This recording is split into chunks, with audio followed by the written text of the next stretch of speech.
मैं इस वक्त बोध गया कि जीतन राम मांझी के आवास पर मौजूद हूं, जो कि केंद्रीय मंत्री हैं। प्रेस कॉन्फ्रेंस कर शिक्षा विभाग पर हमला बोला है। उनका तमाम कहना है कि जितने भी बिहार में आउटसोर्सिंग के द्वारा बच्चों की खाने के लिए जो सामान भेजा जाता है उसमें गड़बड़ घोटाला है। इसको लेकर बिहार के मुख्यमंत्री नीतीश कुमार को भी उन्होंने चेताया है कि देखिए जिस तरह से बच्चों के साथ में खिलवाड़ किया जा रहा है। 500 का भोजन जाता है, 150 को भोजन कराया जाता है। आखिर क्या कहा है केंद्रीय मंत्री जीतन राम मांझी प्रेस कॉन्फ्रेंस के दौरान? सुनते हैं। हैं तो वैसे तो बहुत सी बात आई है। यहाँ पर कह रहे हैं लोग कि पतलुक्का में एक आवासीय विद्यालय बनाने की लोग मांग किया है। आवासीय विद्यालय इसलिए कह रहा है कि वहाँ 5 एकड़ जमीन भी बिहार सरकार की है। अभी हम कह रहे थे कि टीले टाँड़ में अगर जमीन की बात है तो पतलुक्का में 5 एकड़ जमीन है, बगले में है, तो वहाँ पर बिहार सरकार को दे सकते हैं और उसको बना सकते हैं। यानी न देने का, नहीं बनने का मतलब है सरकार की संवेदनहीनता है।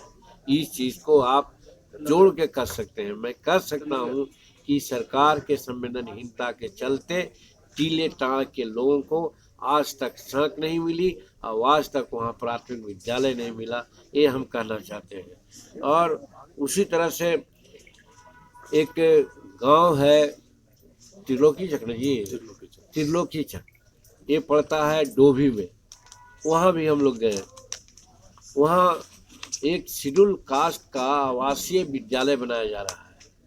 बहुत अच्छी बात है, शेड्यूल कास्ट डोमिनेटेड इलाका है, लेकिन इतना घटिया किस्म का बनाया जा रहा है कि लगता है 3-3 फीट पर रड दिया जा रहा है, जबकि 9 इंच पर देना चाहिए, लेकिन 3-3 फीट पर। हमारा प्रतिनिधि टुट्टू खां उसके लिए रखे हुए हैं, लिखे हुए हैं, दिए हुए हैं लोग, हाँ, फोटो दिए हैं कि ये सब 3-3 फीट पर है और उस पर अभी तक कोई कार्रवाई नहीं किया गया। अगर ऐसा बन गया तो 2-4 बरस के बाद शेड्यूल कास्ट का आवासीय विद्यालय ढह जाएगा, जिसमें सैकड़ों बच्चे हमारे मर जाएंगे।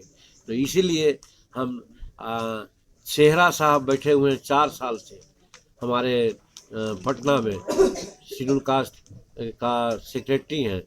वो किसी भी कलम चलाते हैं वहाँ सेक्रेटेरिएट में, उनको फुर्सत नहीं है ये सब चीज़ देखने का।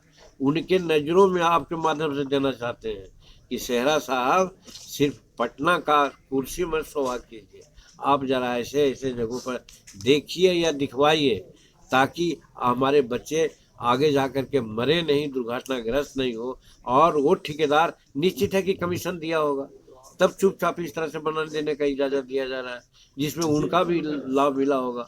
तो नीचे से ऊपर तक कल्याण विभाग में सेहरा साहब जब से बैठे हुए हैं तब से भ्रष्टाचार का मामला आ गया है। और ये भी हमको मालूम हुआ जब वहाँ से हम आए तो मनफर रेजिडेंशियल विद्यालय है बाराचट्टी में, वहाँ खाने पीने में बड़ी गड़बड़ी है। वहाँ मास्टर जाते नहीं हैं।